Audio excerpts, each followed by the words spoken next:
Recently, I was giving a Japa workshop, and I was also teaching meditation to non-devotees, and I was thinking about this concept of perfecting our Japa or perfecting our meditation.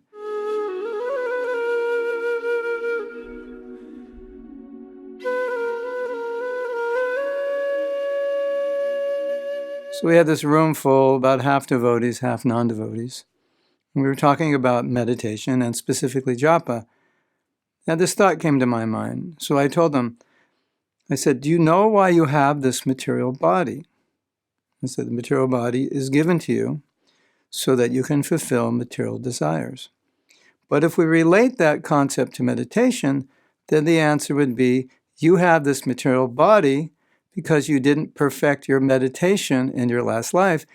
If you perfected your meditation, you wouldn't have a material body because you would be pure. You wouldn't have any desire to come back into this body. So then I thought, well, let's apply that to Japa because it's true. And I think it's an empowering thought, especially when we begin to chant Japa, to understand that the perfection of Japa will give us prema, and that the reason we still have the body must be that in my last life, most likely I was a devotee, and I didn't perfect my Japa. In fact, in one lecture in Mayapur, Prabhupada said, you are all associates of Lord Chaitanya. I find that very inspiring. So let's go with that. We're associates of Lord Chaitanya. Somehow or other, we're still here. So we haven't perfected our Japa yet.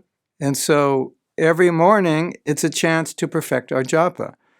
And every morning, when we begin to chant, we can think, yes, I've got this material body because I didn't perfect my Japa. Interesting thought. Recently, a devotee had written me, and this devotee was having some problem, which was not really the kind of problem that someone who's been a devotee for almost 30 years should have.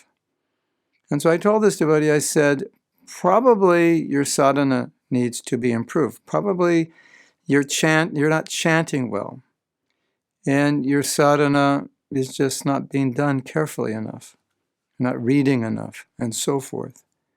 Because the problem you're having is not indicative of one who has good japa. And I think that's an important point. And if you look at the struggles you're having, if you're having specific struggles, you might ask yourself, would I be having this struggle if my sadhana were better, if my japa were better, if I was making a better effort to perfect my chanting, if I was on the path to achieve Shuddhanam? Would I have this problem? I think in most cases, or at least in many cases, the answer would be no. I wouldn't be feeling this way.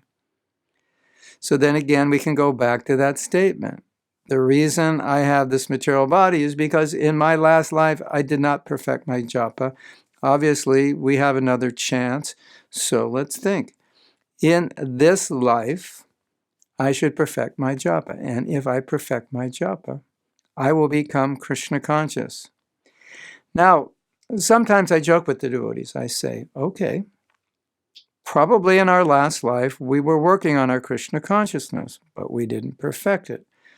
So we had to come back and take birth again, not so nice, go to school again, not so nice, hit puberty again, deal with that, work, get married. And when I say that, the devotees' faces kind of turn sour when they think about having to do that again.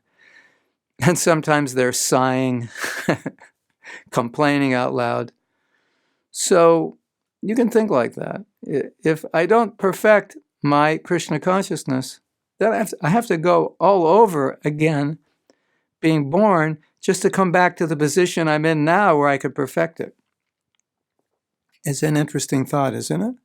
I have to do that whole recycling again, grow up again, become of age and smart enough to take to Krishna consciousness, and then try to perfect my japa, try to perfect my sadhana, try to perfect my service, which I could do right now. I don't have to do that whole cycle.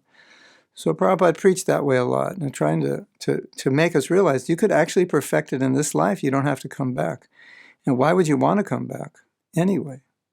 I don't think any of us really want to, unless you're very attached to something here and you want to, pursue something material, or unless you're very transcendental and you want to continue preaching, but that's a different thing. But Generally speaking, I don't think devotees want to come back unless there's a reason to come back for service. And so if that's your case, then think like that. And think, I don't want to have to come back just to come back in the same position I'm in now. And then I have to overcome the same obstacles and perfect myself in the same way, which I could do now. Hare Krishna. Think about it. Human life is meant for thinking, and the problem is we don't think enough, or we think too much in the wrong way.